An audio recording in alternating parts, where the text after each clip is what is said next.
There we go. Okay. Hello. There we go. Hello.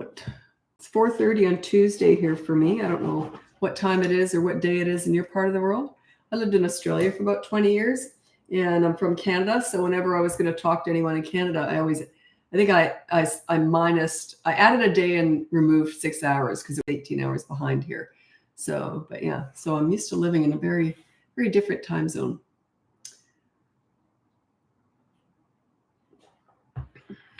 Okay. So I'm just waiting for people to turn up. I've got one person on YouTube. I've got 7 on Facebook so far. So welcome if you're new. If you're new, I usually wait till I get about 20, maybe 50 people on here. And usually get about 150 by the end of this live. I do, I'll do this live for an hour and a half. I'm on YouTube the whole time. That's where I save all of my lives. And I go from Facebook to Instagram to TikTok. So I bounce around half hour on each. Yeah, I'm still sick. It's been 2 weeks. Oh, okay. It's just frustrating because I talk for a living, right? So, okay. So let me see. Oh, YouTube person ran away. YouTube's my smallest platform. It's a search engine. It's not a social media platform. Facebook is my smallest social media platform. And but I usually get a pretty robust live on here. So it usually gets busy. Hello, how are you, Samaya? Okay, so let's get going with your questions. This is Victoria on Facebook. How do you correct, whoops, I lost it. How do you correct a toddler, 2.5, thanks for putting the age, when you try to correct poor behavior and they scream and tell you, no, mama, go. Okay, you don't talk, you just take actions. So if you're trying to correct them, let's say they're throwing something, you pick up that thing and you put it away, and they pick up something else to throw, you grab it from them and put it away. So it's just consistency, and just ignore what they say. It doesn't mean anything. I'm going to read out my top 5 tips for parenting toddlers. Number 1, child-proof your home so you never have to say no. Number 2 is you set up a toy rotation system so they're never bored. Number 3 is you enter their world to connect with them. You don't go to the nail salon with them. You go to the park and roll down the hill. You enter their world. They start to look at you differently.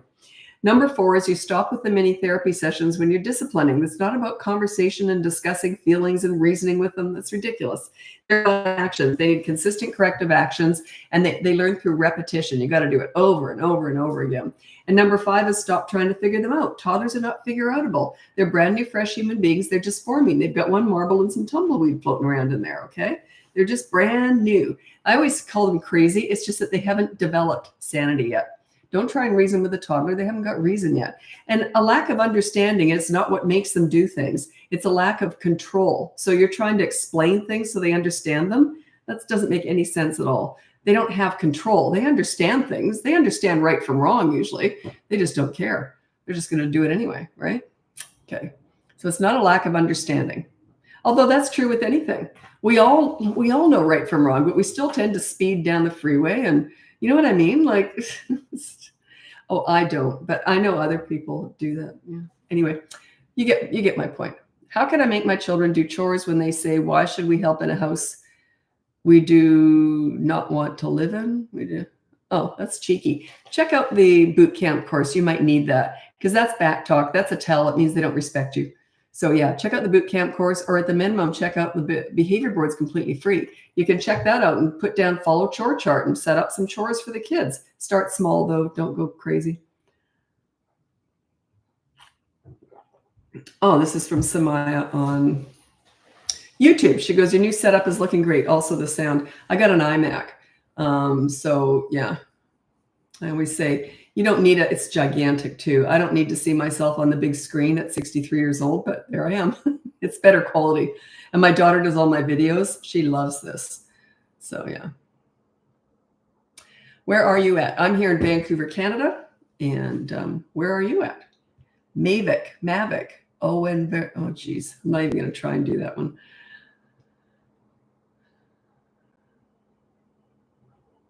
My 3-year-old doesn't say hello or bye to my mother when visiting. How can I teach her to be sweet? That's kind of an attitude thing. An attitude takes care of itself when you're a leader. They follow suit. When you're a leader, they want to please you. She obviously doesn't want to please you or anybody else. So yeah, work on your leadership skills, and that will take care of itself, because she'll want to please you. How do you learn how to be a leader? Check out my boot camp course. It's in the link above. By the way, if you check out the link above, you can get my free behavior board, my mini toddler courses, my big boot camp course, or you can look into coaching with one-on-one with me. Okay. How should I respond to my 2.5-year-old when he hits or kicks after being told no? You just physically restrain him. I actually have a course on that, toddlers who hit, bite, etc. You might want to check that one out. Thank you. Your boot camp is for you. Get kids correct. Okay. Boot camp. I quite understand what you mean. The boot camp is for you, teaching you how to be a leader. We're not fixing kids here. We're teaching parents here. So yeah. Yeah. It's 3 to 12 years old. Okay. How to deal with 7 and 9. They love playing around Lego, but always say, you took, that's mine, give it back. Just say, take a break from it. Oh, I try to rule, ask and wait for 15 minutes, but still sometimes they're forgetting the rules. Yeah, say, look, if you can't get along, just take a break from it. Let's take a 5-minute break. Every time they start arguing, make them take a break. I'll tell you a funny Lego story about my own kids. My son's the older one. He's 5 years older, and it was his Lego. My daughter never had. She wasn't that into Lego. But anyway, she loved playing with her brother. So she was 3 and he was 8. And he says, oh, let's go play Lego War. So she was like anything her brother does. Oh, yes, exciting. But she was starting to catch on to him. He was really sort of in charge of everything all the time. She was starting to say no to him every so often. So she wasn't just doing whatever he said. Anyway, they were in the other room setting up all this Lego. And I heard them kind of arguing, and they never really argued. And they knew that if they did, I would just pack up everything they were arguing over. So anyway, so I was quite surprised I heard them arguing. So I sort of called out from the other room. I said, do you want me to put down my cup of tea, turn off the TV, come in there and sort things out? And my son went, no. And my daughter went, yes, please. So I went in there, and I was excited about this, and it was hilarious. It was all his Lego, and he had set up 2 sides, her side and his side. They were going to have like a war, right? So she had way more men. And he said that she has way more men. Yeah, she did. But he had all the Darth Vader looking ones, all the cool ones. They were all black capes, and they had these big spear, they were really tough looking. She had the dorky Where's Waldo ones with the striped tops and the beanie, and they were sitting with their legs straight out, gorky looking, right? But she had at least twice the amount of men he did. So he was very defensive. He was talking a lot. No, she has way more. And I set that all up. And I'm like, yeah, okay. I said to him, and I love all this stuff. So I said to him, so you think that's fair? And he's like, His chin was going up. He knew he was in for it, right? So I said, great. So you think that each side is fair and reasonable? And he went, I said, fine, then switch sides. No. And so he instantly moved stuff over. So yeah.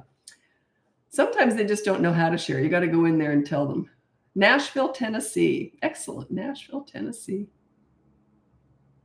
I guess you're into country music. Country music's really mainstream. I remember decades ago, it was not at all. Like you would never have heard country music on the radio. And it was very different too back then. But now it's all mainstream. We're all mixed. Everything's mixed together. I think that's great. LA. Hi, LA. 5-year-old grandson has, I don't discuss grandparenting. I only talk to parents. The reason is if I gave you any advice and the parents didn't like it, you see what I mean? Yeah, I don't give grandparenting advice. I teach parenting.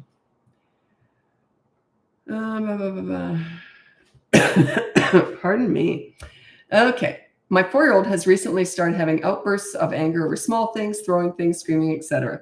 Today it reached another level when she threw a shoe at me while I was waiting for the bus, like you're taught. Oh, while I was waiting for the bus, right? I always say when you're dealing with a tantrum, you just look like you're waiting for the bus. You're waiting for the tantrum to stop. If they get physical, so she's 4 and she's just started going next level. And 4 is usually when tantrums stop. But anyway, so she's just going next level. So you're ignoring her. If you see her pick up a shoe or something she's going to throw at you, you intervene, but you still don't look at her or talk to her. You intervene, you physically restrain her from harming herself, harming someone else, or damaging property. You don't do that when they're older and bigger. Like you do it if they're going to hurt someone or themselves, but not damaging property. You might have to get some holes in the wall net. But yeah, just physically restrain when they get physical. If you look upset, they're going to get worse.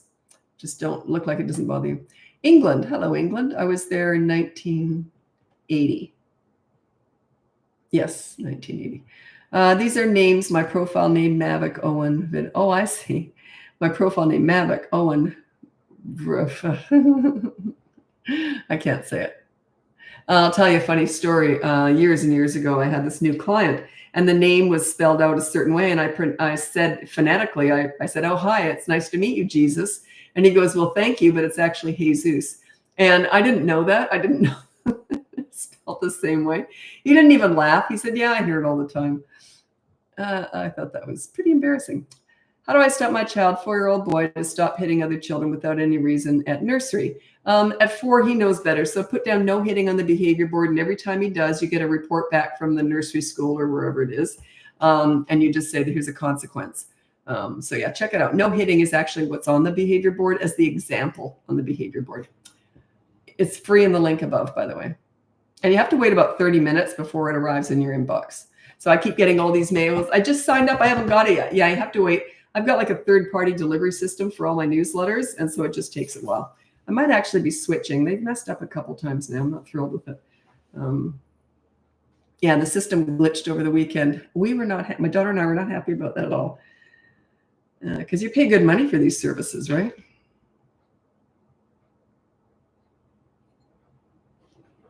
Okay. Any advice?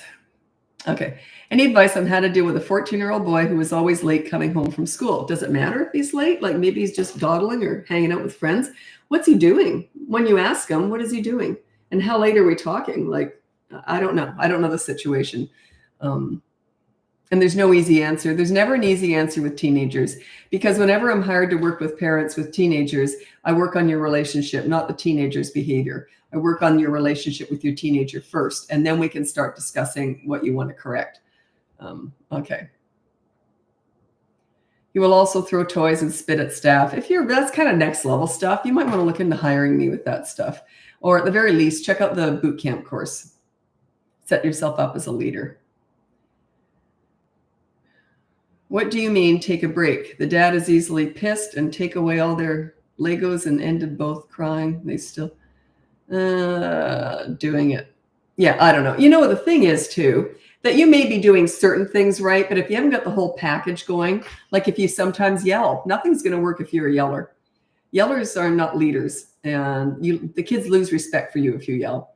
So yeah, you might be doing the odd thing right, but you got to put it all together in a package. So check out the boot camp course, because it's a package, right? It's sort of like dieting and say, I eat a really good, every single lunch, it's just fantastic, but you pig out on everything else every other meal. Do you know what I'm saying? You can't just get one thing right with this. You kind of got you need the whole picture.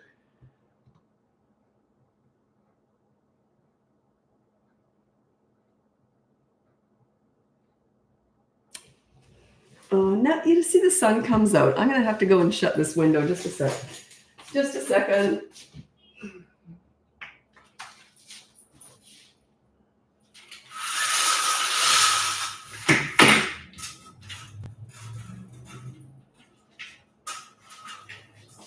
The sun hasn't been out all day long, but of course, as soon as I start doing live, then it comes out because it'll start streaming through. How to distance children from other parents' Baptist religion. It is very narrow-minded, and he uses them to put them. I don't know. I don't know what you're talking about. Don't ask me to talk about religion or anything. Yeah. I had to change him from another nursery as they could not cope with him. He's 4 years old. That's your job. It's not their job. That's your job. Okay. His behavior is your job. He's 4. At 2, no, not so much. They're kind of nuts anyway. If they're off at daycare and they're acting out at daycare, that's a little bit different. But at 4 years old, that's your job to teach him right from wrong and to correct his behavior. It's not their job.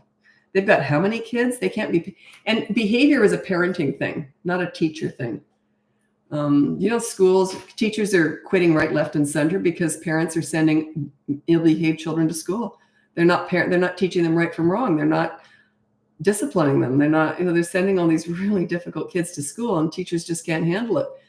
So, because they've got 30 kids and they're all acting out, right? It's a disaster. Yeah, that's your job. His behavior at 4 years old, it's not the school's job. It's your job. You've probably said it a million times, but what age is good to start the behavior board? I haven't said a million, close. It's 3. It starts at 3. That's when they have the ability to stop and think before they act. Before that, they can't. They don't have any impulse control under the age of 3. They can sort of learn through knee-jerk reaction. Like if they touch a hot oven 10 times, they might not touch it 11 times. So they're not really reasoning it through. They're just sort of knee-jerk reaction, learning not to touch it by making a lot of mistakes. That's how they learn under 3. But at 3, they can say, oh, that's hot. Maybe I shouldn't touch it. They actually can reason it through. And you need that kind of reasoning to be able to do the behavior board. Where do I get the free behavior board? Yeah, it's up in the link above. And it's an attachment at the first newsletter you will get. You have to wait about 30 minutes before it arrives.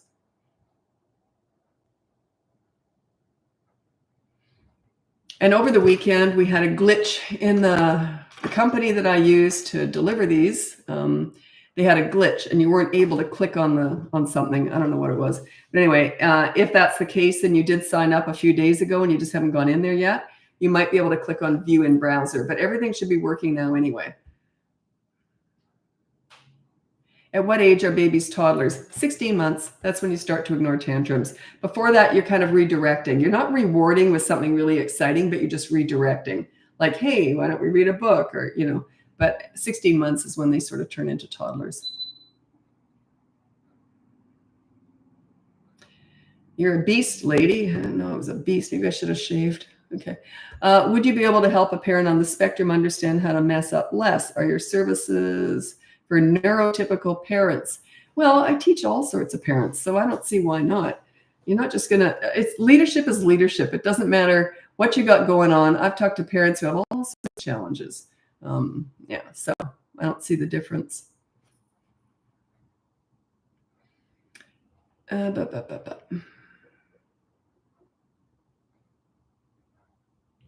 Plus, how do I explain this? It's like, I get asked this a lot. What about kids who have this, kids who have that, we're all human beings. We all kind of react well to being respected. And that's what I teach. I teach you give respect to get it. So it kind of works with everybody, basically. There's exceptions where there's a few little tweaks you have to make, but generally that's the way it goes. No beast in a good way. I know I didn't take it in a bad way. Like a beast at your trade. Thank you so much. I knew it was a compliment. Thank you. I'm always trying to be funny. I'm just not always funny, but I'm always trying to be funny. Okay. Would you address slamming door during a tantrum, or is that in the behavior? Okay. So during a tantrum, I don't address anything except if they get physical. Okay. Then I would go over and prevent the physical aggression generally. But I don't discuss it. If they throw 3 and over, if they do something and they break something during a tantrum, I don't discuss it until after they've calmed down. And I don't say during the tantrum, you broke the remote control. I would say you broke the remote control, so there's going to be a consequence. I never discuss tantrums. There's no point whatsoever. Is redirection recommended for toddlers before they are 3 years old? If not, how do I properly address behaviors? No, I don't do redirection. Redirection or diversion is usually more of a reward, right? Because you never divert with broccoli. So you have to learn to let them pull themselves out of it. The sooner you allow them to do that, the better. They don't learn how to do that until you've let them do it. They might still be having tantrums at 12 years old if you're still redirecting. They've never taught their brain how to get out of it, right? Makes sense, doesn't it? Okay. Thank you so much for your advice. How can I reach you for an individual consultation? I don't do consultations anymore. I've not been able to get through to you. Don't message me on here. I don't have any time for comments or messages on social media at all. You can or look on my website. There's an intake form for coaching, but I don't do any consultations anymore at all. I don't have time for that. And I don't even have time to take everyone on anymore. If seeing me here isn't enough to know if you want to hire me or not, then you probably don't want to hire me. And if you want someone to do this to you during coaching, that's not me. I'm not like that at all. I'm like, here's what you need to do. Here's what we're doing. Here's what I said. I'm very, yeah. If you want this, it's okay. It's not my style at all. What about him finding it funny to tease or annoy his sister peers? Well, make sure that it's not so funny. There's consequence there. So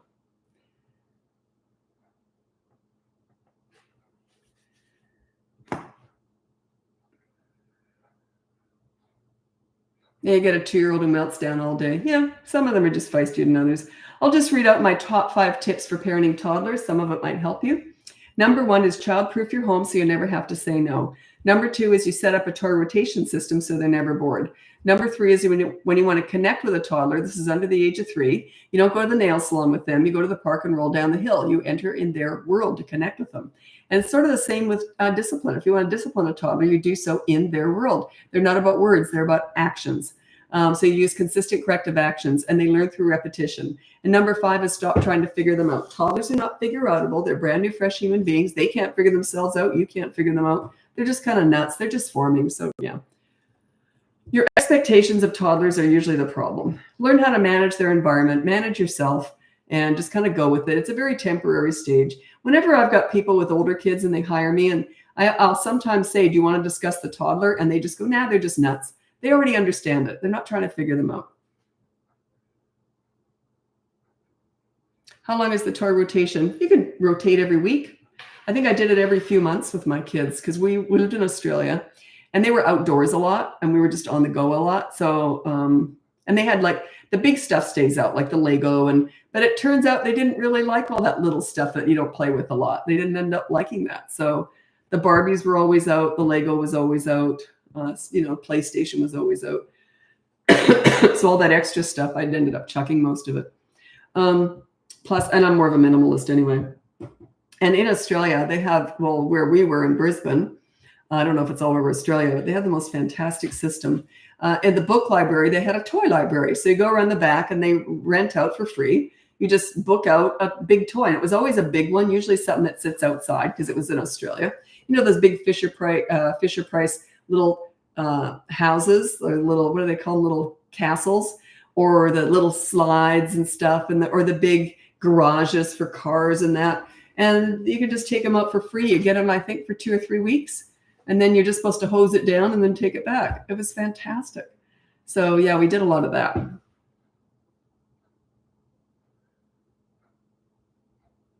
Is being a leader for your kids like being a leader for your dog? Well, I'll tell you something. I've had dogs all my life and they walk all over me. So it can't be anything near the same because kids are a piece of cake to me. Teenagers, piece of cake.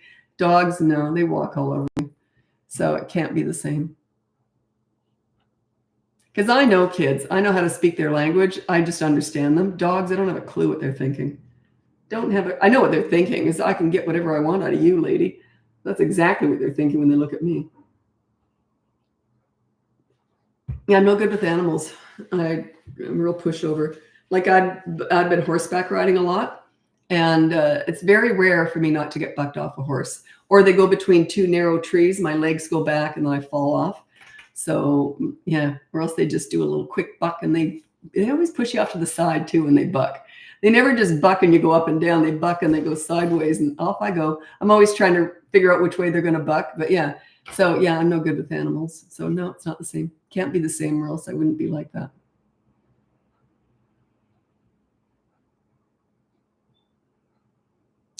I'm a public school teacher who watches you. Oh, thank you very much for your service.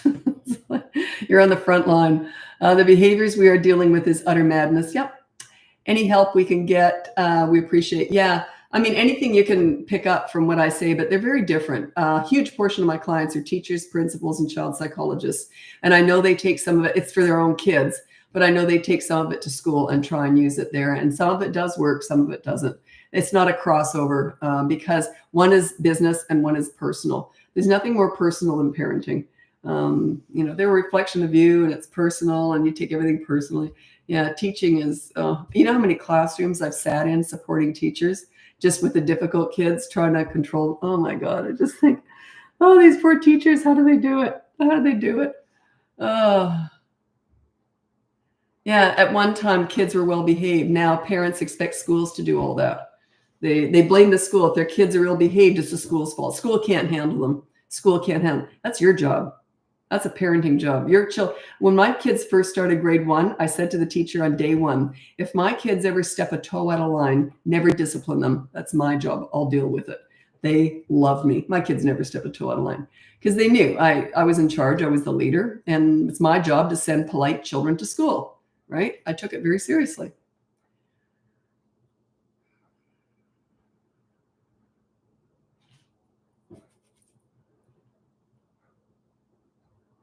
Do you coach parents that have kids with autism? Yeah, I do. Yeah. All sorts of stuff.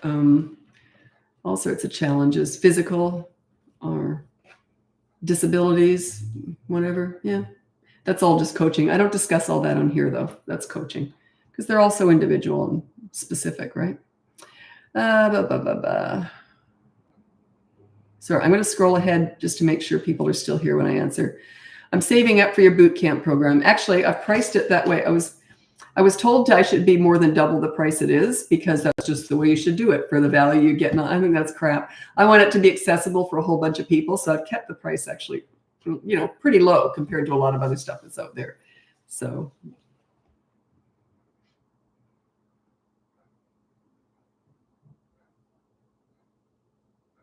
my daughter and I run this company together, and we discuss everything.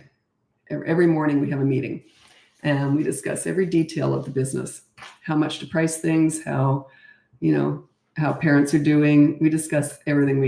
We meticulously pull apart every detail of this business. So yeah. How does coaching work? Well, you go on the coaching page of my website. That's all above. Go in coaching, you have to do an intake form. And I can't take on everyone. I'm too busy these days. But it's usually once a week for 1 hour on Zoom. Doesn't matter where you live. I can accommodate any time zones. But sometimes we stretch it out. If you're doing really well, I never advertise this, but I guess I'm saying it now. But by session 3 or 4, I usually try and cut the sessions in half. So because you don't need as much information, but you need checking in with me. So, but yeah, it's usually 5 weeks, but it can be dragged out to about 8-10 weeks, depending on how you're doing and what's going on in your life. So.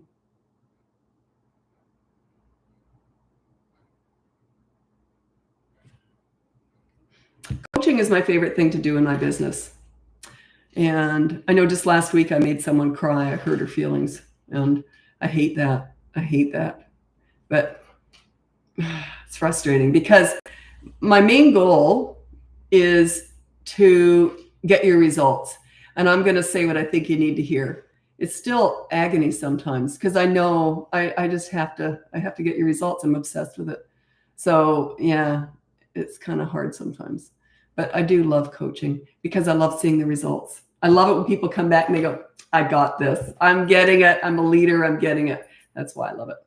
How do we sign up for coaching? Just go on my website or just go up above and you'll see all the link to everything I have. Scroll down to the bottom. There's my coaching information. You have to fill out an intake form. My daughter just made that up the other day because I get so many emails about it. So this makes it easier for me. I need to know the age of your kids, what you're dealing with. And because I can't take everyone on anymore, I'm just too busy. So, but yeah. And I like to mix up the ages too. You might not be like I specialize in teen crisis work, but I like to mix up the ages too. Like I don't want to do 7 sessions in one day, all teenage crisis work. I think I'd fall apart at the end of the day because I have to think when I'm doing teen crisis stuff. Yeah, I am blunt. My brain and my mouth don't have much of a relationship, I don't think.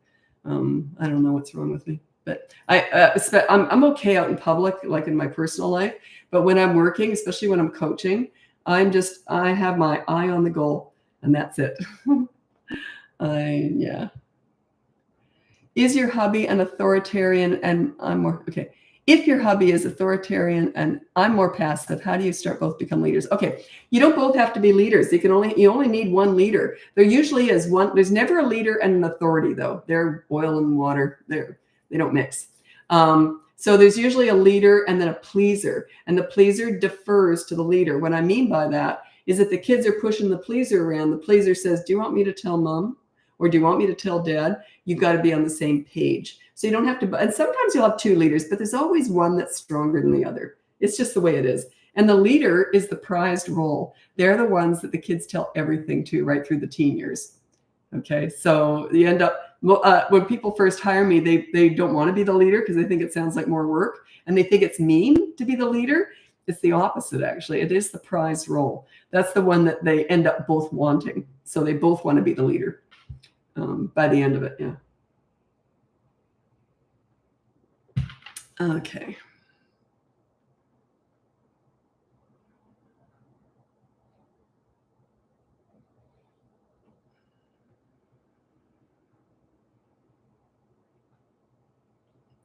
Yeah. Jennifer asked on YouTube, how do I oh, what time is it? Oh, I got to go. Sorry. I'll answer that as I'm transitioning over to Instagram. Anyway, I'm moving over to Instagram now. If you want to join me over there, it's Bratbusters Parenting. If not, check out the link above. You can get my free behavior board, my mini toddler courses, my big boot camp course, or you can look into coaching. So I'm heading over to Instagram. I'm on YouTube the whole time. Okay. Happy parenting. Bye now.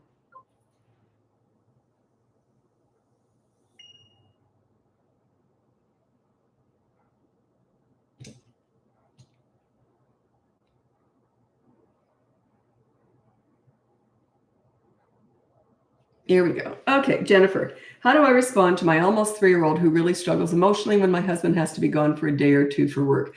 I don't feed into that very much. I say, you'll be okay. You'll see him soon. I make very little of it.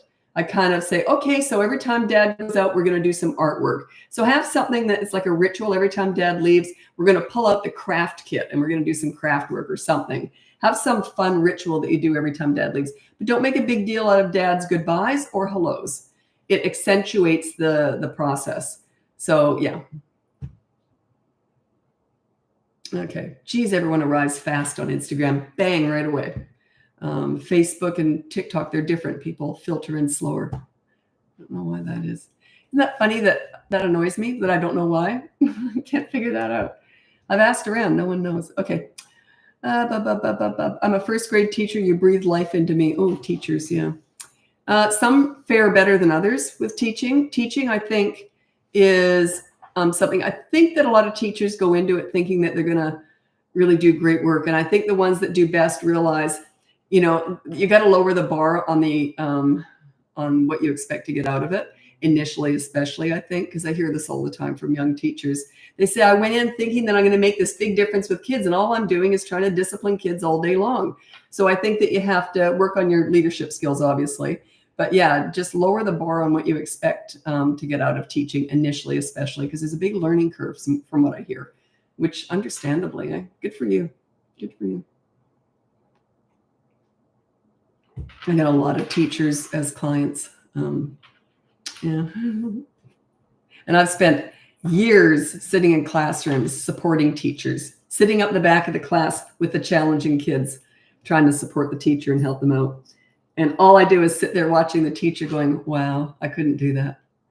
I couldn't do it. I connect one-on-one with kids. I couldn't manage a whole classroom, not without probably diving off a cliff on my way home. So good for you. We have all got stuff we're good at, right? And that teaching would not be for me.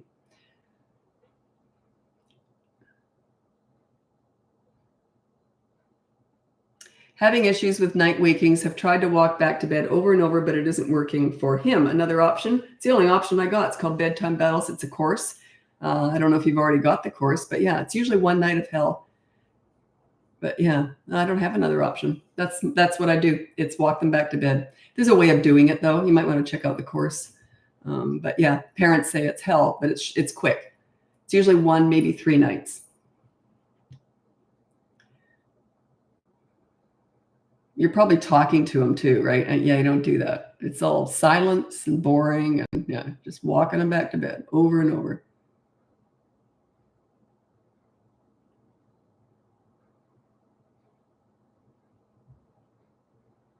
Okay, well, you're talking about kids not wanting to sleep in their own bed. Just check out the Bedtime Battles course. It's a mini course, one of my mini toddler. Oh, that goes from 2 to 8 years old. It's in 2 parts: how to get them in bed, then how to keep them there. It's a whole process. So check that out. It'll explain it.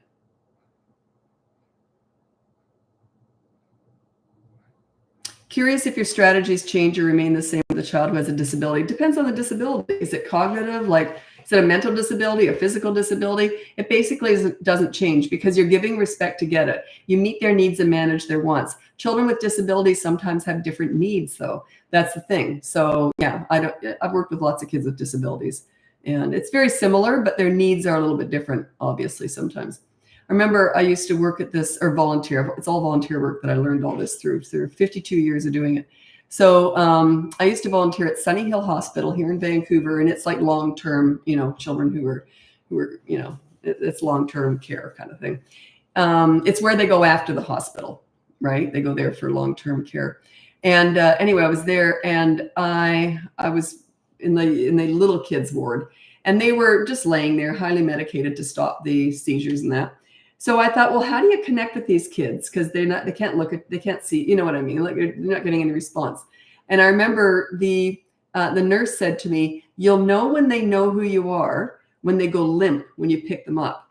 And because they go like this, because they've all got shunts to drain, right? And it hurts if you don't pick them up right. And they can just tell when you grab them if you know what you're doing. And I remember one day I was rushing around. There was just a lot going on. And I grabbed this one little kid really quickly to pick him up to change him. And I picked him up and he went completely limp. And I remember just crying. So it's all kind of the same. I was meeting his needs and managing his wants. Meeting his needs and managing his wants. And but yeah, I remember that really clearly. I thought you can always connect with a kid. Even though you don't think they're able to connect with you, I thought that was everything turned around for me there. Because I thought, well, this is really hard to bond with these kids because they don't even look at me or anything. But yeah, that's when I was there for 2 years. Loved it. A good question. I get asked this all the time. When implementing the behavior board, how do you deal with other bad behavior that's not on the board? You don't. You're only focused on that one behavior board because that is the symbol of your change. And you can only focus on one rule at a time when you're learning. Like I would never use a behavior board. Because I just wouldn't. I deal with everything in day one. But I'm level 10 with what I teach because I invented this, right? So, but yeah, you're learning. All the other behaviors, you just struggle and do whatever you were doing before. Don't even worry about it. The symbol and the sign that you're changing and you're learning how to be a leader is what's on that board. By week 2, you'll have 2 of them. Week 3, you'll have 3 of them. That's all you do, just 3 of them. And the kids start to realize, oh, you kind of know what you're doing. And then by week 4, that's in the course. So if you're just getting the behavior board, yeah, you just use those. How do you address bullies on a playground if their parents are not there? If you're in charge of them, yeah, I would say you can sit with me for a minute until you learn how to be nice to other kids, something like that. But if their parents are around, it's none of your business. I just take my kids and leave. How do you use the behavior board for bedtime routine, going to sleepy time, 4 to 5? Consequence is then it's always the next day. You never have a consequence at bedtime. So the next day you say, well, last night didn't go very well, did it? So here's the consequence and blah, blah, blah. Yeah. There's a few different ways of doing that, but check out the course, the Bedtime Battles course, if you're interested.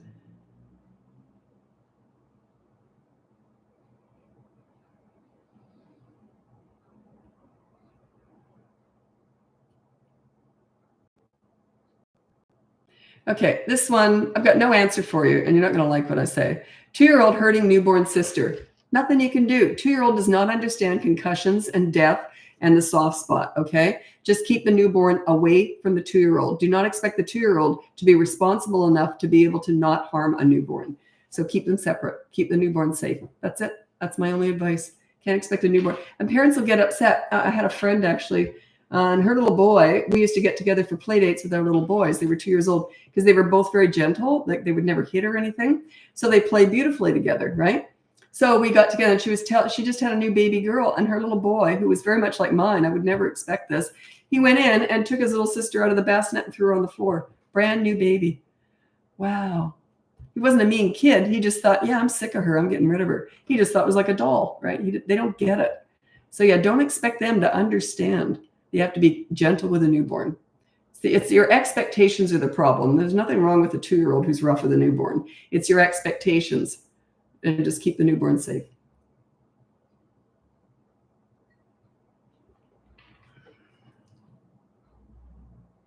It's like I had a client last week, I think, can't remember. Anyway, and they said, why does my 2-year-old keep hitting me? I explained that it's hurting me.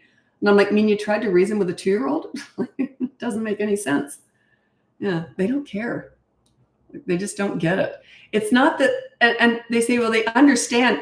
2-year-olds do not act out because they don't understand. They understand they shouldn't hit you. They just have no impulse control. It's not a lack of understanding. It's a lack of control. That's what people tend to get wrong. Well, he doesn't understand. Even if he did, it wouldn't make any difference. He's going to keep doing it. So yeah, you use consistent corrective actions, he'll eventually stop doing it. It's actions. It's not a lack of understanding. It's a lack of every time I do that, there's going to be a consequence. Then they just eventually stop doing it.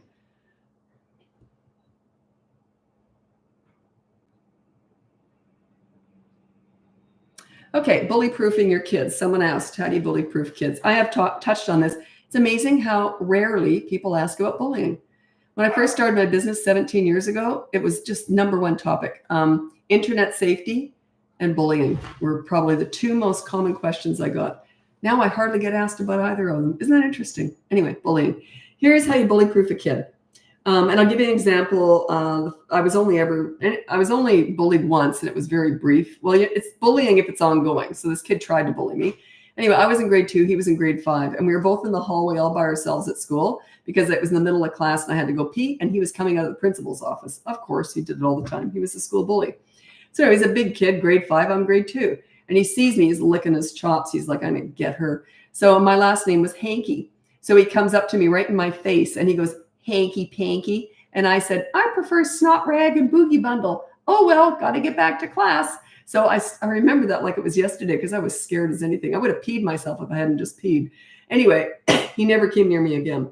The reason is I agreed with him, I used humor, and then I deflected and changed the subject, right? So that's what you do. You role play this at home with your kids. Role play it. Pretend you're the bully. Pretend you're them. You know, they're the bully, and have fun with it. But don't bully them about something that's true. Like if they have a big nose, don't bully about that. Put a silly hat on and bully them about the hat. So words hurt even if you're just teaching them a lesson, right? So then you just go back and forth and you say, oh yeah, oh, the whole family has silly hats. Oh well, we're all silly looking. Haha. So what's your favorite game, or what are you going to have for lunch? Telling your children what to do is one thing. Teaching them how to act it out with them, it comes out easier out in public if they've already said it and done it at home. So you do role playing, and that's how you bully proof kids. I was never bullied. My kids were never bullied.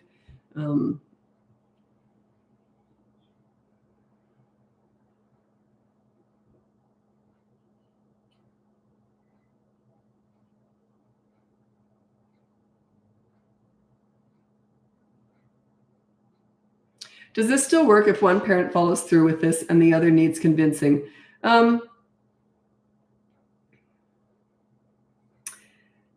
Yeah, well, it's just so much easier if you're both on board. It's harder if one is undermining the other one. Like, are they just not doing anything, or are they undermining you? And if you say no to the kids and they say, oh, yes, you can have it, then it's never going to work. But if they're just not doing anything, you can still just be the leader. But if they're undermining you, that makes it, yeah, it's really hard to do.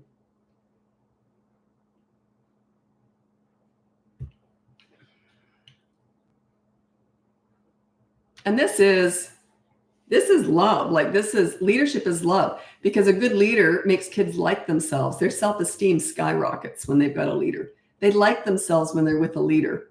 They feel good about themselves. That's why they want to please you. Between 3 and 12 years old, you're at the height of your leadership with your children. They want to please you. Under that, they're just nuts anyway, toddlers. And then over that, you want them to be more their own leaders. You don't sweat the small stuff. You let them make more mistakes, let them learn from them. But you're still there for the big stuff, and they respect you. They don't rebel against a leader. Leaders don't have anything to rebel against. I know my son was 15, and he said to me, I could never rebel, and he wanted to. He just couldn't. He says, I could never rebel because you're too reasonable and easy to talk to. I didn't know whether to apologize or celebrate. I think to his face, I apologized, then I went in the other room and celebrated. So yeah, there's nothing to rebel against when you're a leader. It doesn't make sense unless you've been following me for a while. Because you're on that behavior board too. You're accountable too. My kids had a voice. If I messed up, oh, they loved it. Mom, remember you said you were going to do that and you forgot? And I'm like, oh, shoot, what do you want? Yeah, we'd really like to go to the water slide park tomorrow. So I was accountable. So what's to rebel against? Mom's accountable, right?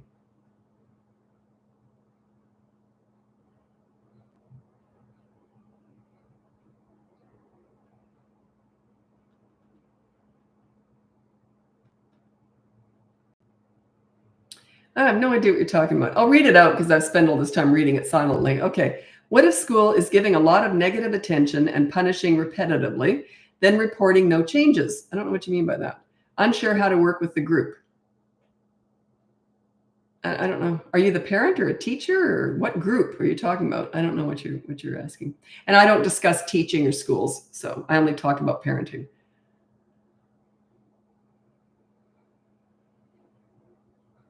Okay, how to deal with 9-year-old mimicking unregulated behavior from school friends. I don't know what you mean by unregulated. You mean naughty behavior? If you're a leader, they don't do that. They're under your leadership and they just respect you too much. Okay. If you're not a leader, they go out there. They're very susceptible and very vulnerable to peer pressure, which is what that is. Peer pressure, bullying, the drug dealer on the corner, the internet, the Kardashian. If you're a leader, they're not susceptible to any of that. They're not going to mimic bad behavior from other kids because they got a leader at home. Why would they?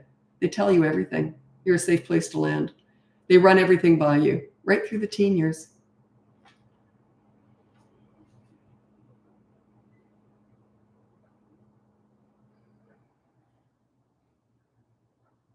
So I'm scrolling ahead to make sure people are here when I answer their questions. Okay. Hi, early intervention therapist. Why do toddlers always cry when parents are around? But when the parent leaves the session, they're fine. It's a lack of comfort, like they're more comfortable with their parents. Also, their parents often are feeling their needs, and they only cry usually to get what they want, and they don't know you yet, so they're not expecting you to give them anything. Anyway, that's just the basics of it.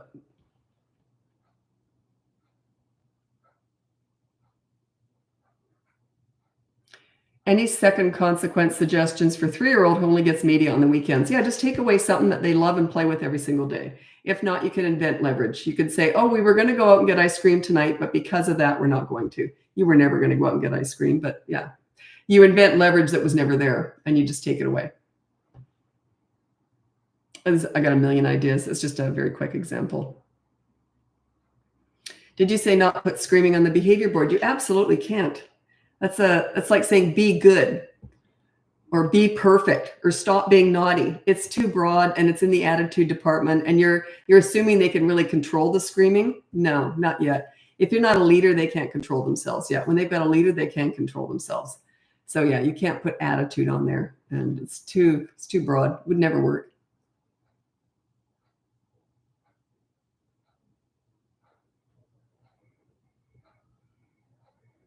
How do I handle my oldest wanting to always be first? Flip a coin the first time. So you're going to flip a coin. Heads goes first. No one has coins anymore, but you can just get a rock and say which hand it is. Whoever picks goes first. Then you got to keep track. Next time it's your turn to go first. Next time it's your turn to go first. Keep track. Make it fair and reasonable. Sometimes you just got to get involved in this stuff. How's your granddaughter? I don't know. I haven't seen her in ages. I was sick. I worked 7 days a week. They're a 40-minute drive away. It's heartbreaking. Anyway, I'm seeing her this weekend. Can't wait. We've got lots of videos and that to look at. It's not the same. I can't wait to get my hands on her. Yeah, I've been sick. I was supposed to see her last weekend, and I've been sick. I should be fine this Saturday. She's 5 months old now. Soon, she'll be 5 months old. Yeah, this weekend, she'll be 5 months old. Yeah, I haven't seen her in ages. Oh, I got to make it a regular part of my schedule. I got to go out. I've got to stop coaching as much. I got to just make her a regular part of my schedule because I just work so much right now. Yeah, if they were closer, I'd see her all the time, but she's adorable. They're doing a good job with her. She's so cute. Okay, so thanks for asking. That was very sweet. Okay. What can I do when my 3-year-old doesn't listen to either parent unless we raise our voice? You only raise your voice because it works temporarily, but it will backfire down the road, okay? Check out the behavior board. It's completely free. If you want to go to the next level, look at the boot camp course. Teaches you how to be a leader in 5 weeks. Summer's a really good time to do this because the more time you've got to put into this, the better and quicker the results will be. So yeah, you're only raising your voice because it does work in the short term, backfires big time down the road. You know, I was never yelled at, not once, not ever. And I never yelled at my kids. Yeah. First time anyone ever yelled at me, I was 26 years old. And it was a friend of a friend, and she had some issues. I don't know what was wrong with her. But anyway, and she yelled at me. And it was just the two of us went to a jazz club.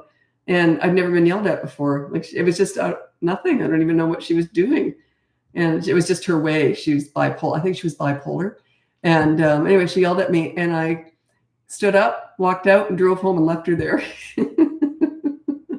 Don't you treat me like that. And yeah, she was very apologetic, but I never went out with her again. It's the only time I've ever been yelled at. Yeah. If you've never been yelled at, you have no tolerance for it. Yeah. It's something you got to build up a leather skin for, and I had none. So I was just shocked. And plus, it was embarrassing. It was so trashy, it was in public, and it was just, grossed me out.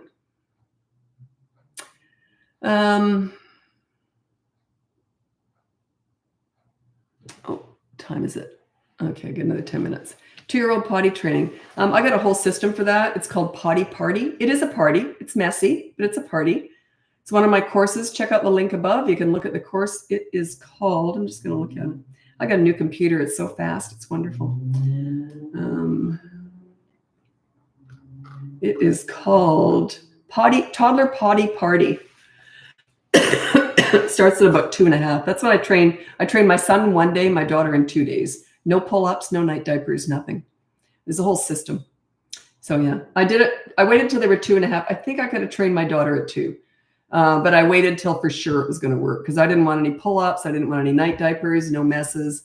So yeah, I waited, and yeah.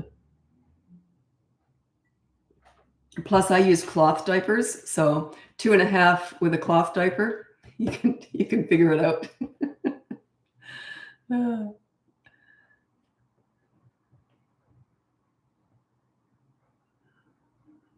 Yeah, my mom and I always had yelling matches, so that's crazy. Never been yelled at until 26. Learning to change I don't have really a temper either. Like, to me, you talk things out, right?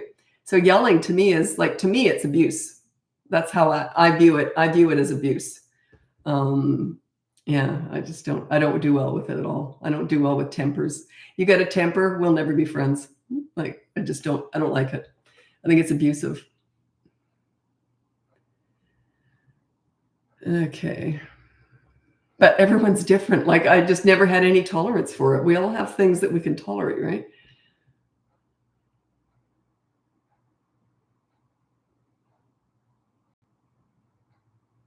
Yeah, someone asked to be on my live. I don't bring anyone in on these lives. I only did it once. I've been doing these for 2 years now.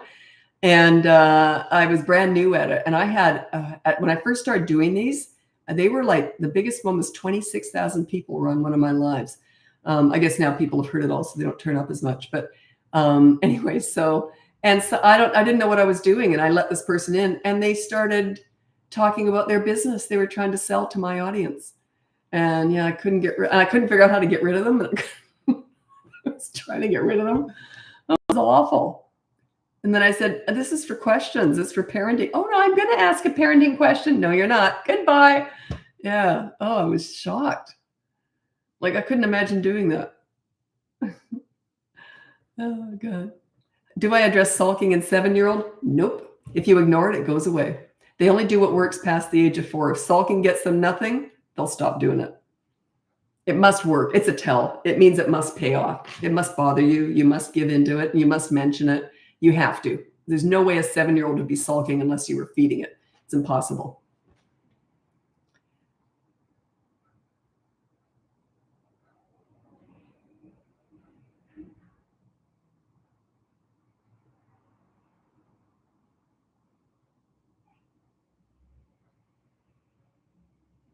I know you said you don't talk about school, but how about if the school does the yelling? Well, I never tell teachers how to teach. If they yell, that's not, my kids would never have done anything to be yelled at. So, you know what I mean? Like, if you send well-behaved kids to school, they'll never be yelled at. My kids were never yelled at. Like, I was never yelled at. So yeah, send well-behaved kids to school and they will never be yelled at. I wouldn't ever micromanage a teacher. What a difficult job. I'm sure I'd turn into a yeller if I had to be a teacher. I just couldn't cope with it. I couldn't do it. I teach parenting. It's a very different role. That's why a huge portion of my clients are teachers, principals, and child psychologists. I couldn't do their jobs, and they struggle with parenting. Parenting's different. It's personal. That's a business. This is personal. It's just different. Some stuff crosses over, but a lot doesn't. It's very different.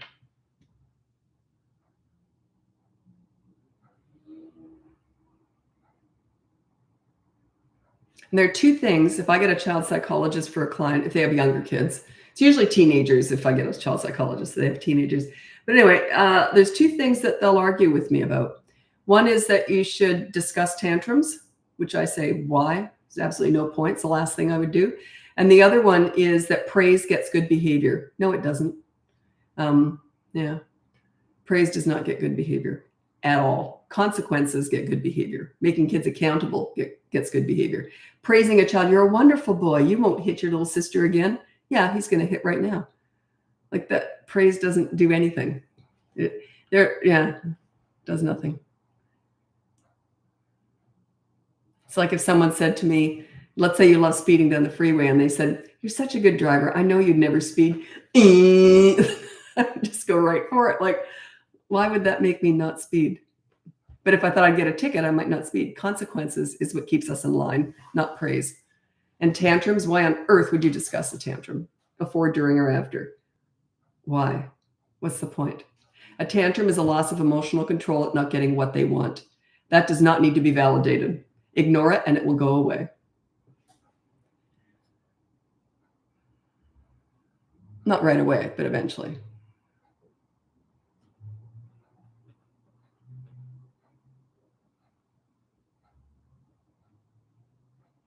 All my school behavioral systems are based on praise. School, home. They're two completely different places. Huge portion of my clients are teachers, principals, child psychologists, and they struggle with parenting. Personal, business.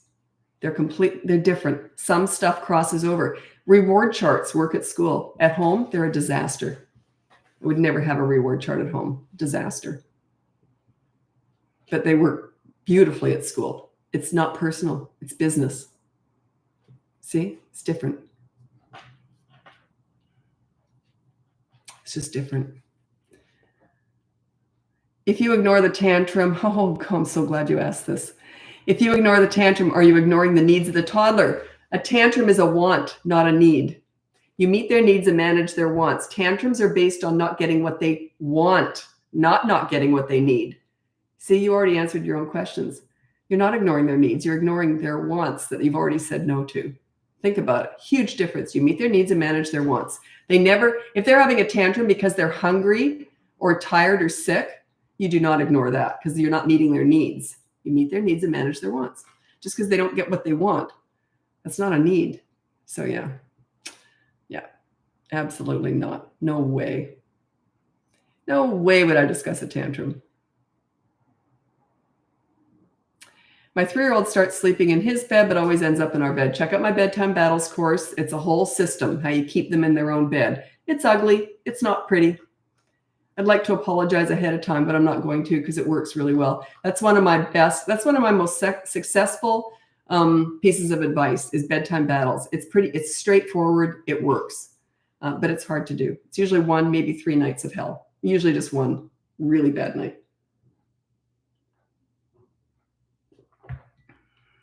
It's in the link above.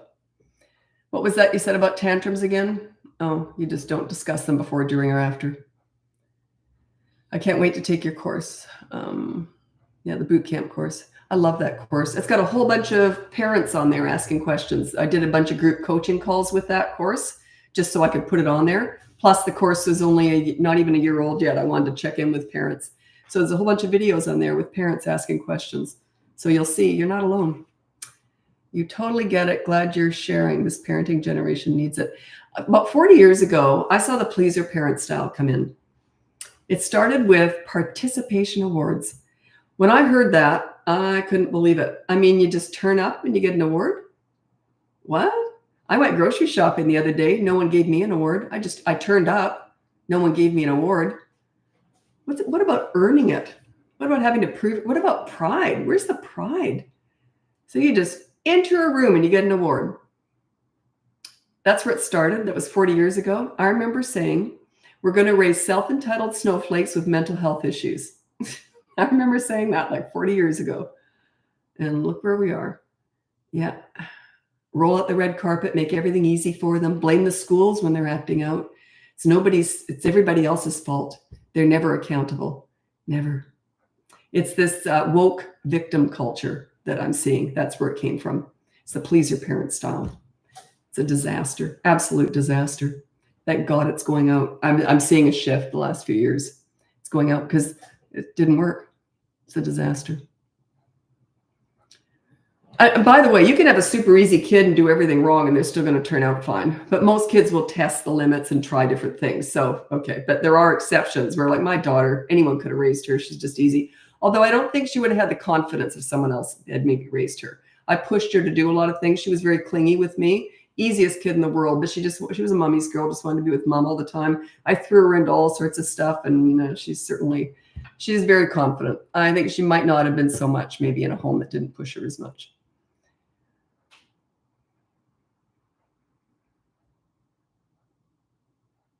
How long should I dedicate a time to potty train? A whole weekend. It could stretch out a little bit longer. You see, now I was already a leader when I trained my kids, so they kind of listened to me anyway. They trusted me. So whenever I said to do something, they kind of just did it because they trusted me. So if you're not a leader already, it's a good way to start exercising your leadership skills. But it might take a little bit longer. If they do regress in a big way and they just aren't ready, then just stop it for a month and try again in a month.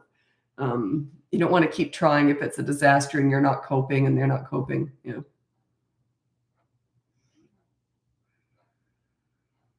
9-year-old blames, this is so funny.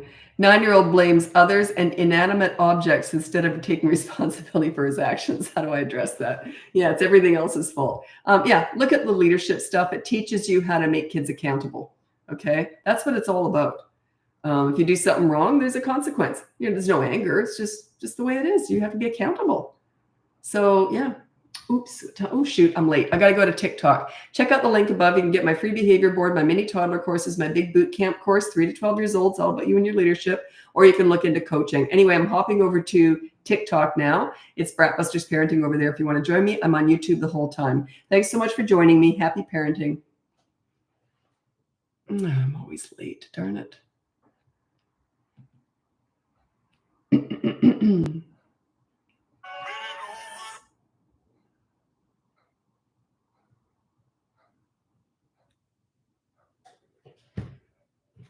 I've got, if you're on YouTube, I've got 10,000 subscribers on YouTube now. I've got 1.2 million across my social media, but 10,000 of those now is on YouTube. So I'm really happy about that. YouTube's a beast to get into because it's so flooded already, and it's a search engine. It's not social media. It's not where people go to chat. That's what social media is. But yeah, so 10,000 followers now on YouTube. I'm really happy about that. Okay. Am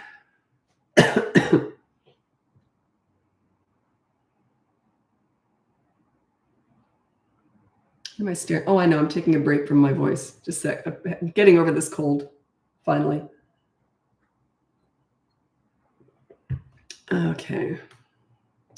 Okay, if you're new here, I'm on TikTok now. I just came from Instagram and I was on Facebook before, but I'm on YouTube the whole time. That's where I save all of my lives. And what was I just going to say? Anyway, okay, check out the link above. You can get my free behavior board, my mini toddler courses, my big boot camp course, or you can look into coaching. If you're on YouTube, that would be in the description. There's just one link to go to. Be really careful with this stuff.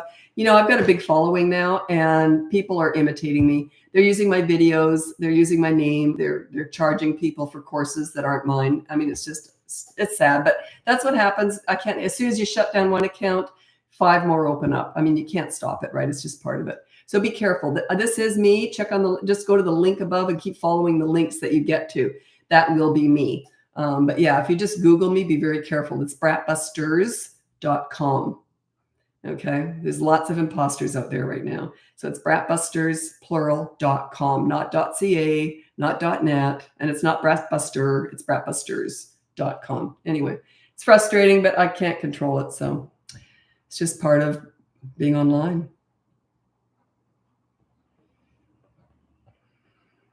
I'm looking for tips to help build resilience in my children age 6 and 8 plays. Get them out there as much as possible socializing, and don't just have them socializing in your district. Get them out where they don't know anybody and just throw them into different things. That's one thing. Also, I taught my kids, if you're not failing, you're not trying hard enough. What I meant by that is that you're either winning or you're learning. Like, I don't really believe in losing. I think you're learning something. So you don't have to be good at everything you're doing. You just have to give it a go. So I really taught them to get out there. And to me, I never put a big emphasis on winning. To me, it was about trying. I always congratulated them on, hey, look, you did that. Good for you. I never really emphasized winning or being great at anything. It was just putting yourself out there, being vulnerable, throwing yourself out there in life. So that was what I was always trying to push with my kids. But they saw me doing that too. So, you got to set an example, right? I was out there a lot. I was always doing weird stuff. So I've always kind of been out there. So, yeah, lead by example. You're so beautiful. Oh, that's very sweet. Thank you. I was saying I just got a new iMac and the screen is gigantic. And at 63 years old, the last thing you want is to see yourself on a big screen. I got wrinkles I didn't even know I had because, of course, nature's really kind to you. As you get older, you don't see as well, so you can't see how old your wrinkles. I love being in my 60s. I love it.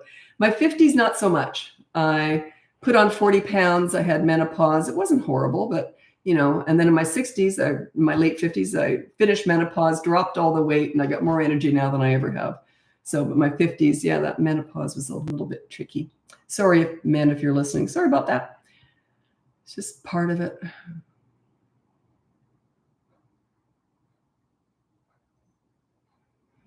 You said, I think it's too late. For what? I'm going to go back and see what you're talking about. I don't like that. It's never too late. I specialize in teen crisis work, so it's never too late. I don't know what you mean by that. What do you mean by that? Okay. How do you build confidence? 5-year-old? They're watching you. They're watching you out there. I never tried to look perfect or good at anything, if that makes any sense. I always tried to look like I was having fun and giving life a go. I think that's where confidence comes from. It doesn't come from being great at something. A lot of really insecure people are great at stuff and they don't do anything they're not good at. That's not confidence.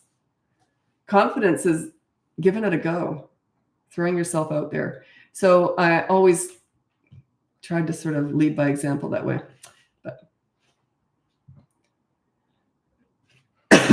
Have you heard of conscious discipline? Yeah, but I've never looked it up. I've never looked up anything else online with kids because kids taught me all this. So I don't know what anyone else is talking about.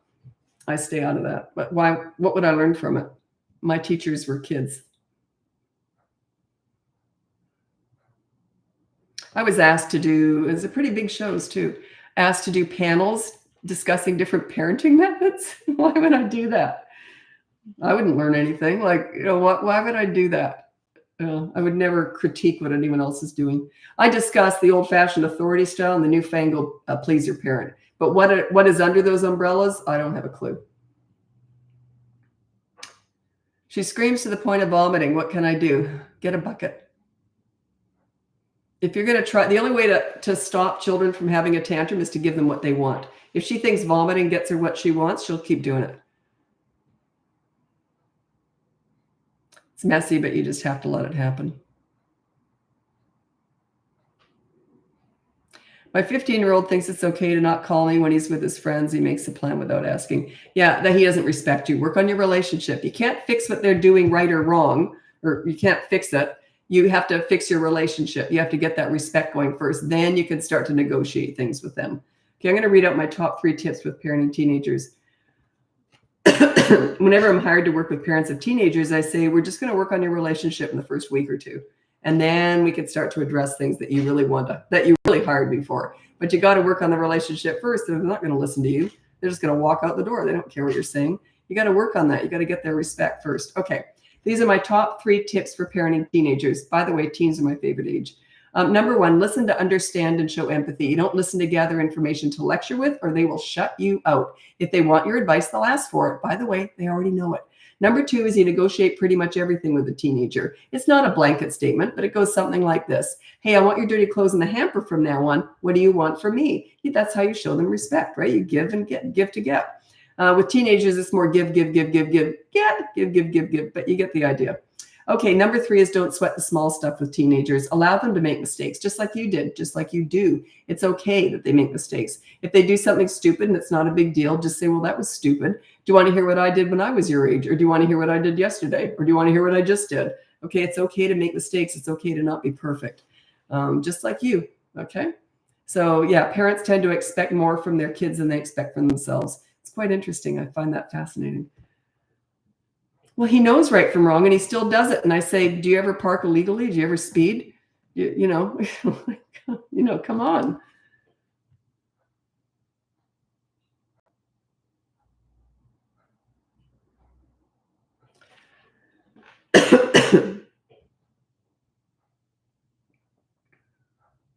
My 3-year-old doesn't listen. I have to keep repeating myself. Yeah, I would never repeat myself. That's a sign, a tell. It means they don't respect you. Check out the behavior board. It's completely free. It's all in the link above, by the way. And you can check out the boot camp course. That might be a good fit for you. It's all about you, teaching you how to be a leader. And it goes over 5 weeks. Summer's a really good time to do that, by the way.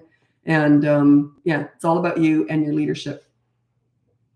You lead, they will follow. It just naturally happens. They listen to leaders. How do I create consequences for a 2-year-old? You don't. All this stuff starts at 3. Under that, they use consistent corrective actions in the moment right away. So if they have a toy and they throw it, you grab, you say no, and you take the toy away. They pick up another one, they go to throw it, you take it away. Consistent corrective actions. You remove them from the fun or the fun from them just for a couple minutes or whatever. So, but they learn through repetition, right? And then they don't care. They understand right from wrong, but they lack control. A lack of understanding is not the problem with toddlers. It's the lack of control. Okay, they haven't got that frontal lobe, or it's the impulse control. They haven't got it yet. They can start to develop that at 3. That's when the behavior board starts. 3, they can stop and think before they act. Doesn't mean they always will, but they can learn how to do that. They learn self-control. Okay, it's your job to teach them that.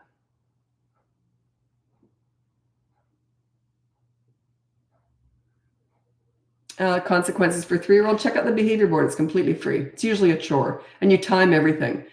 Do a chore within 15 minutes of being asked to do so. If they don't do it, media blackout for 24 hours, something like that. Sorry, I just had to check an email. Just waiting to hear from someone. Okay. How do you be a leader? Do you mean control emotions? Not at all. No, a leader, you give respect to get it. You're accountable so that the kids will be accountable. You check out the very first video in my page here. It's called Example of Leadership Parenting, and it's the pool story. The pool story is my best story. It explains parenting the way I look at it, leadership parenting. Where else is it? I'm just looking for it now. I put it somewhere else too. No, where did I put it? I don't know. Maybe I didn't. I don't know where it is. It is the very first video here on TikTok and on Instagram. I'm not sure about Facebook, but I put it on. My daughter does all my social media, but I put it on Instagram, and it's Example of Leadership Parenting. I just don't have the energy to tell it right now because my voice is kind of going. Yeah. Oh, just a sec. I'm just looking at something. Oh, I forgot. Oh, here it is. Okay, there we go. Perfect.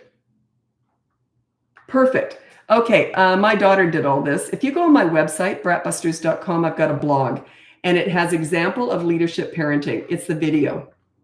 It's got it written in there too. So check that out, because I knew she'd put it somewhere. My daughter manages all that stuff. She does all the behind the scenes stuff. I do the parenting and business end, but she does all the social media and website and that. So check that out. It's on my website. It's under a blog, and it says Example of Leadership Parenting, and it's got the video explaining what I think leadership parenting is. It's not even my own kid I'm talking about. It's just how you treat children and how you get the best out of them, how you make kids like themselves when they're with you so they want to please you. It's very simple. It's hard to do if you're not used to it, but it's simple. It's not a lot of, just check it out. Okay.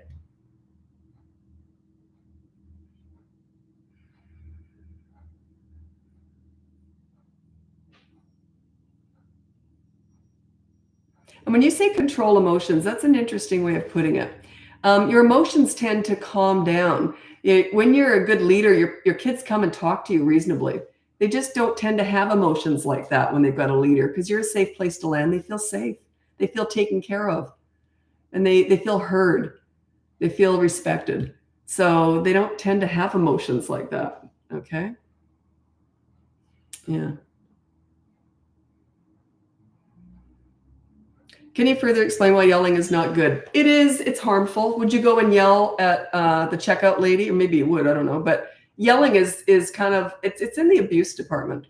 It's not a very nice way to treat people. Would you just go and yell at someone standing beside you on a bus? I mean, you know what I'm saying? It's a mean thing to do, basically. It's not a good thing to do. Most of my clients yell though, because it works in the moment. And for some reason, we tend to treat children worse than we treat anyone else. It's quite interesting because they're our little mini victims, right? So yeah, it works in the moment, but it backfires big time down the road.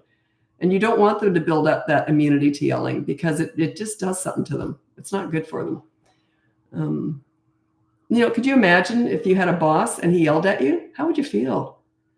Think about it.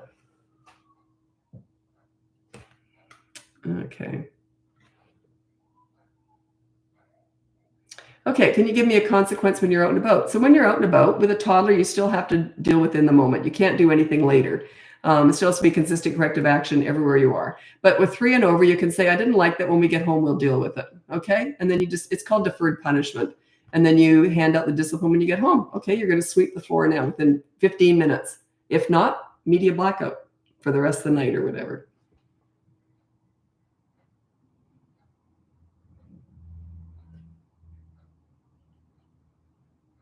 When you're working on becoming a leader for your toddler, toddler is not 4, it's under 3. 3 and 4 is a preschooler. Do you kind of ignore the bad? No. By the way, a tantrum is not bad behavior. It's a loss of emotional control at not getting what they want. But bad behavior, I'd never ignore that. No. Check out the behavior board or check out the boot camp course. Yeah.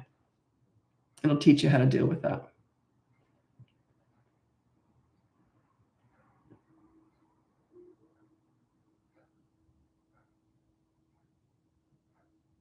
What can I do to help my 16-month-old stop hitting and headbutting? I have a course on toddlers who hit. What age would I have done that for? Yeah, toddlers hitting and biting, 1 and 2 years old. So check that out. It's one of my mini toddler courses. It's toddlers hitting and biting. It's for 1 and 2-year-olds. It's just a process how you do it. It takes a while though. It's not a quick fix.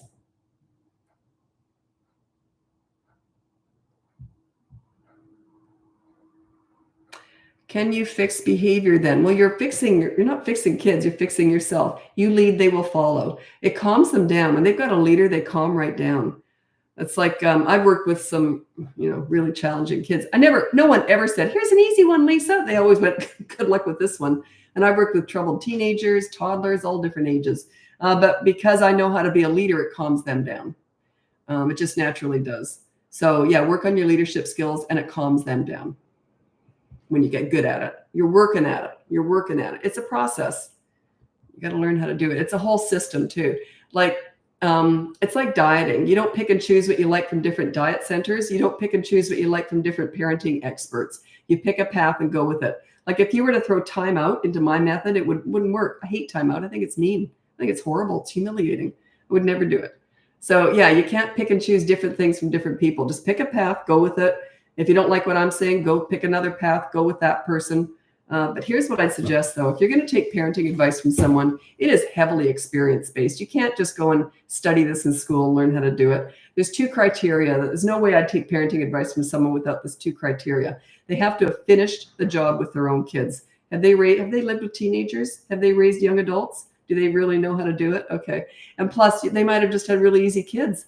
Have they had tons and tons and decades of experience working with other people's kids and all sorts of challenges? Those are the 2 criteria. It is heavily experience-based. It's not like teaching or anything else. You can't just go to school and learn how to do it. Parenting is a whole other can of worms because it's personal. It's a lot of personal stuff you have to overcome. You have to look into your own. If you're struggling, if in coaching, we often go back to the parents' upbringing because sometimes I'll say there's something else going on here. What's going on here? So yeah, and I'll just know that there's something, they're bringing baggage from their own upbringing, just stuff like that. It's a whole different kind of thing. It's personal.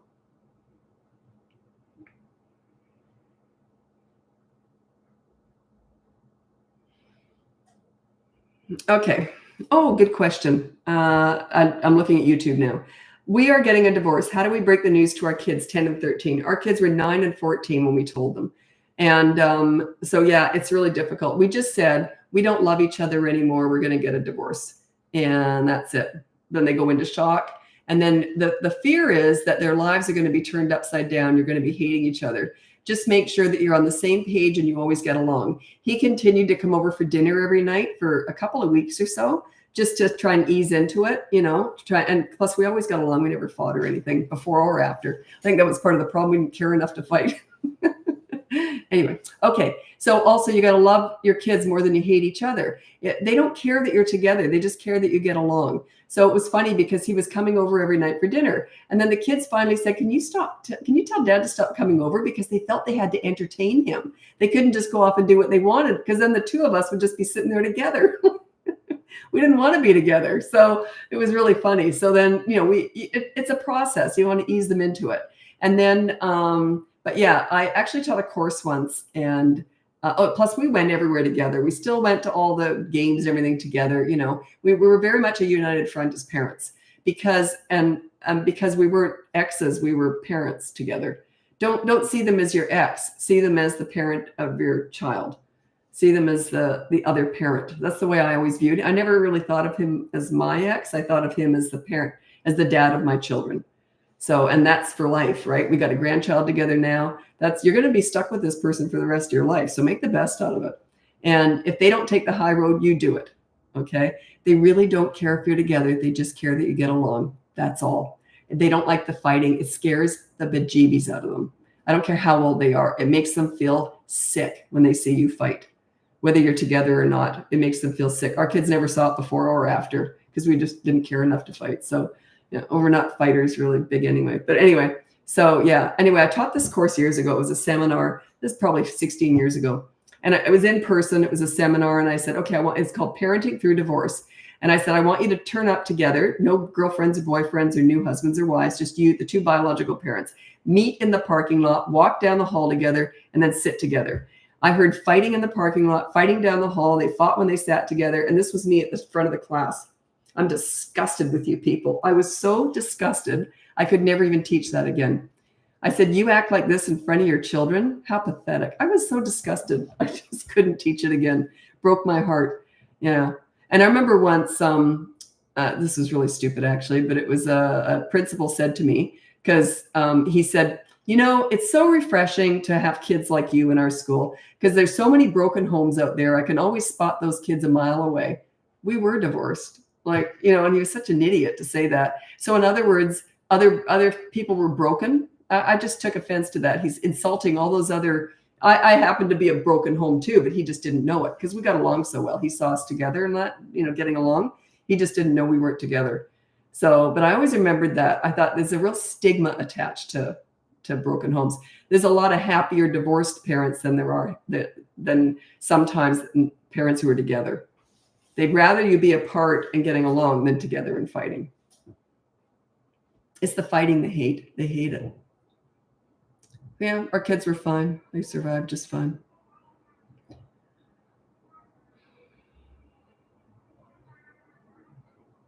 What time is it?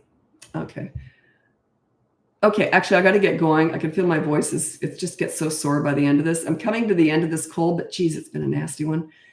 And I talk for a living, and it's hit my chest. It's been a chest cold. Anyway, I got to go. Thanks so much for joining me. If you go on the link above, you can see my free behavior board, my mini toddler courses, my big boot camp course, or you can look into coaching. My mini toddler courses are one on hitting, potty training, tantrums, and bedtime. And the boot camp course is all about you. 5 weeks teaching you how to be a leader. It's all paced out. You can slow it down, but don't speed it up. Okay. The first 3 weeks are the behavior board. Then you go off the behavior board. Weeks 4 and 5, you go off the behavior board. You're going rogue. Anyway, thanks so much for joining me. I'll be back again on Thursday for sure. And hopefully sometime tomorrow. I just never know what time. Okay. Talk to you later. Bye now.